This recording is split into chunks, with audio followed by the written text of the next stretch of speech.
Abraham Lincoln is reading his presidential mail. Some come from congressmen, others from generals. But this one is different. If you attempt to abolish slavery in Maryland, you will be murdered. Lincoln smiles and crumples the paper. He's had over 10,000 death threats since his election. But the real danger isn't in any of these. It's later tonight.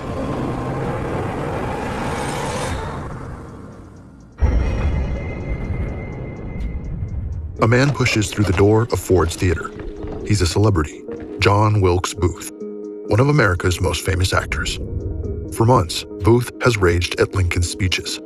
Calls to free the slaves, demands for equality and the right to vote. But today, something feels off. "What's going on up there?" Booth demands. "We have a special guest tonight," replies the stagehand. Booth freezes. The decorations confirm it. There's only one man it could be. To him, Lincoln isn't saving the country. He's destroying it. His own family voting for him is proof. Twice, Booth has tried to kidnap the president, only for both attempts to fail. But the stars have aligned.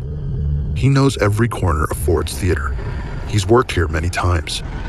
The president will be located in boxes 7 and 8. Despite this knowledge, killing him won't be easy. Booth's hatred stretches far beyond Lincoln. The president is one part of a much bigger plan.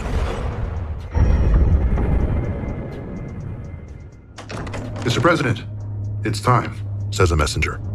The Civil War between Lincoln's Union and the Confederacy has raged for 4 years. The South fights for independence from the U.S. government. They believe slavery is essential to the economy and wants it to remain, sparking bloody battles across the country. Lincoln is now winning, and the war nears its end, but the nation remains deeply divided. "I want to peacefully welcome the Confederate States back into the Union," Lincoln says. Secretary of War Edwin Stanton disagrees. "They should be tried, Mr. President, every last one of them." Lincoln shakes his head. "We need unity, not vengeance." The president is working towards peace. He wants to reconcile with the enemy rather than punish them. But this vision of peace is enraging many people, including one famous actor. The meeting ends, leaving Lincoln and his commanding general, Ulysses S. Grant. "I have bad news, Mr. President." Booth strides toward Pumphrey's stable, mind racing. There is no time to waste. If he wants to be successful, he will need to plan ahead of time. "Give me a roan mare. I will pay now," he says impatiently.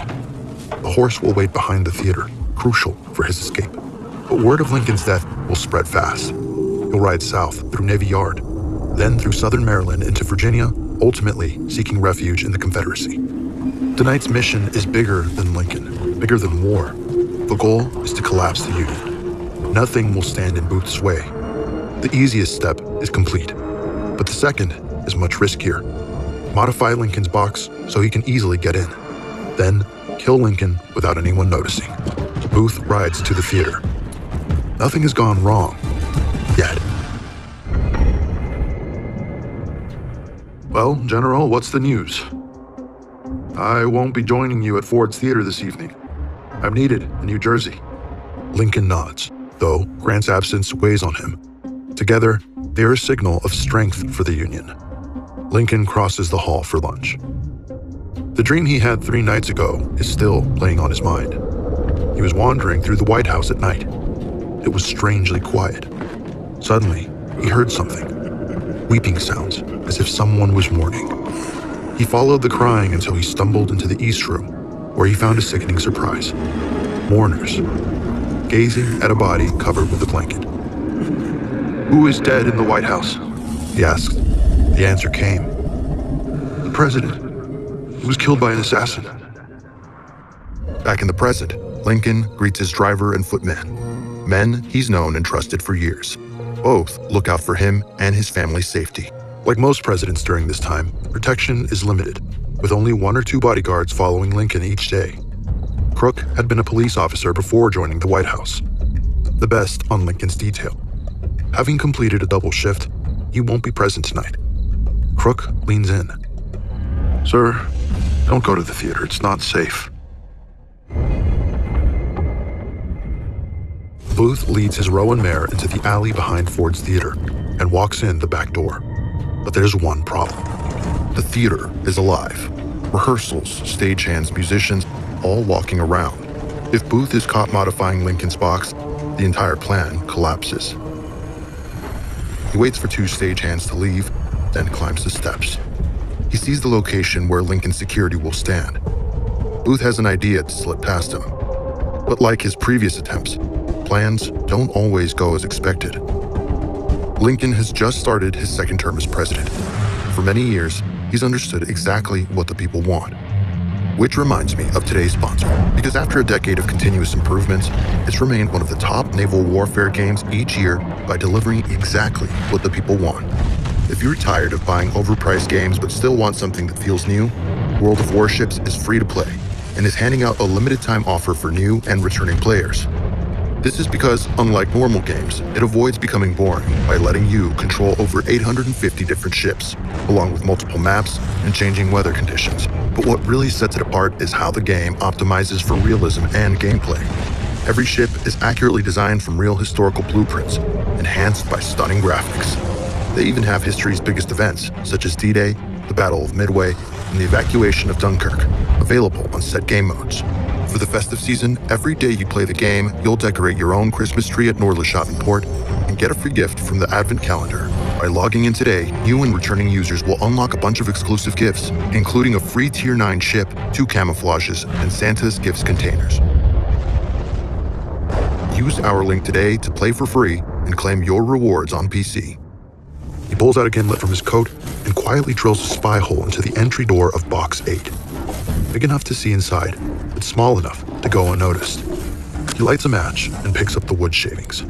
If any evidence is discovered, the plan shatters immediately. Suddenly, Booth hears voices coming from the stairs. He hides behind the door and waits, his fists clenched. One of the stagehands is walking towards him. There is nowhere to hide. The footsteps get closer to the box. Booth's heart starts to pound. 5, 4, 3, 2. The door starts to open. But then, I found it. Your hat is here on the seat. the footsteps fade. Booth exhales. That was too close. Now, for something that might expose his whole plan, he places a wooden leg in the corner of the room. This will be essential for the assassination to go smoothly. Then he notices it. The lock to Lincoln's box is already broken. Perfect. He sees the chair and imagines the shot. But he needs a murder weapon. Something powerful enough to kill Lincoln, although small enough to go unnoticed. Booth exits the theater feeling good. Everything is going to plan, though his presence hasn't gone unnoticed. He rides back to the National Hotel where he's staying. The box has been set up. The only thing left is to kill Lincoln. Lincoln senses the risks. His dreams still weigh on his mind. But one thing compels him to go. The newspaper has already promised my attendance. Goodbye, Crook. Strange. Usually, the president says goodnight. Lincoln's carriage pulls away from the executive mansion. His bodyguard, John Frederick Parker, stays close, though he is not a regular on the president's detail. Abraham Lincoln sits with his wife, Mary Todd. Tomorrow is another busy day. Tonight is a chance to relax. They arrive at the theater. Lincoln strokes his horse. I won't be long, He says. He enters Ford's theater, where the play has already begun. Inside is an audience of 1,700 people. Lincoln walks into the presidential box. The audience gasps. Then, applause. The room fills with whispers and murmurs. There's a sense of occasion in the air as the orchestra plays Hail to the Chief. Please, let the play continue. He sits down, unaware of the modifications that have taken place. He enters Mary Surratt's boarding house. Upstairs, 2 men wait. Louis Powell is assigned to kill the Secretary of State. George Atzerodt is supposed to go after the Vice President. Booth lays out his plan. I will use my fame to swindle my way inside the box. If that fails, I will change to Plan B. The Derringer from my personal collection, loaded with a 1.5-inch ball, will give the final blow. And this will be my backup.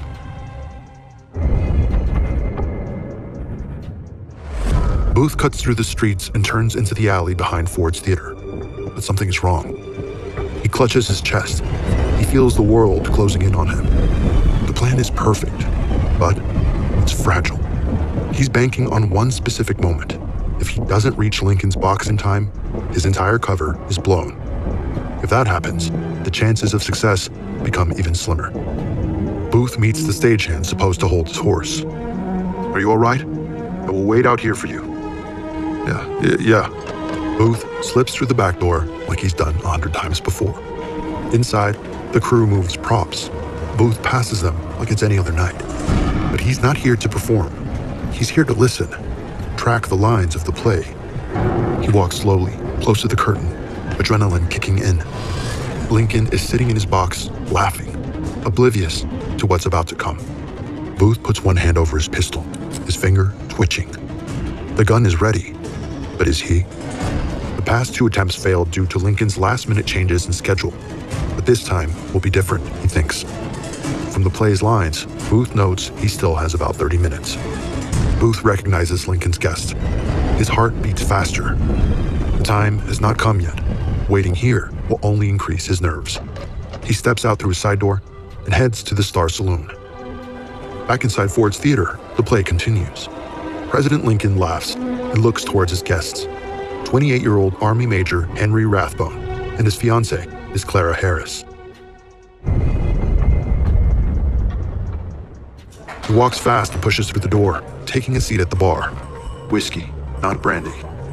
Booth tries to remain confident, but doubts are creeping in. Tonight, his usual order is not strong enough. Being searched, facing the president's bodyguard, and making a successful escape feels too uncertain. He takes a deep breath and glances around the room. At the bar is Francis Burns, Lincoln's driver. He's with one other man, but Booth can't recognize him. He drinks beside the very men loyal to his target.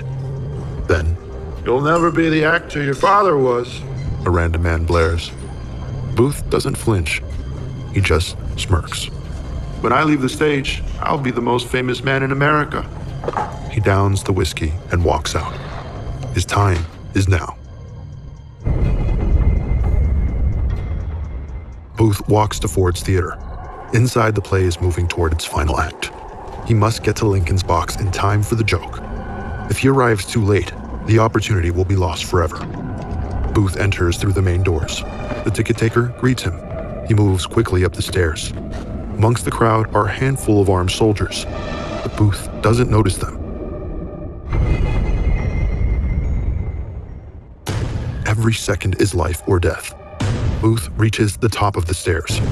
Ahead of him is the door to the state box. Next to it is a man sitting. It's Lincoln's footman, unarmed. The bodyguard is probably inside.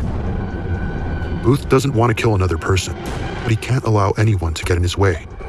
He approaches Forbes and takes out a calling card. His heart starts to pound. There's only a few minutes left until he must strike. Forbes stares at it, eyeing every detail. He looks back up at Booth, eyes narrowing. "Ah, John Wilkes Booth. The president is fond of your plays. Please, go ahead." No turning back now. He clutches the knife on his waist, ready for Lincoln's bodyguard. But the room is empty. Maybe he's with Lincoln. He grabs the wooden leg he planted earlier and jams it in place, wedging the door so nobody can get in. He looks inside the box through the spy hole. Lincoln is right there. On stage, the actor says a line. "Don't know the manners of good society, eh?" Next will be the joke he has been waiting for. He turns the knob and steps inside. The president's bodyguard is not here. Then it hits. "Well, I guess I know enough to turn you inside out, you suckologizing old man trap." The crowd erupts. Booth raises the pistol, hovering it behind Lincoln's left ear. He fires. Lincoln's head drops forward. Mary Todd turns, confused. The crowd keeps laughing. They think it's a part of the show. Rathbone sees Lincoln's head bleeding and attacks. Booth plunges his knife into Rathbone's arm, deep to the bone. He moves to the edge of the box and jumps. His boot catches a flag, twisting him midair. Booth slams into the stage. His leg breaks, but he stands and yells, "Sic semper tyrannis." In the box, Rathbone shouts, "Stop that man!" Booth dashes behind the stage. A man grabs him. Booth takes his knife and drives it into him.